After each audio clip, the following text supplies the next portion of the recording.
איך אני אוהבת שמרימים לי להנחתה.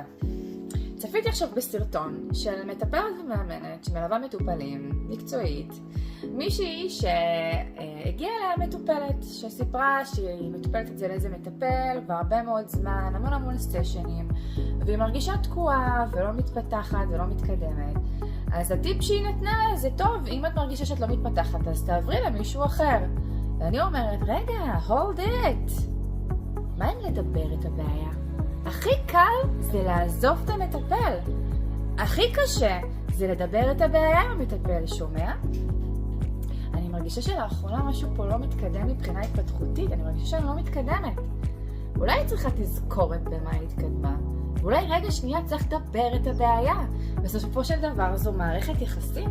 אני הגעתי למסקנה שאתם לא מנצלים את החיים שלכם כמו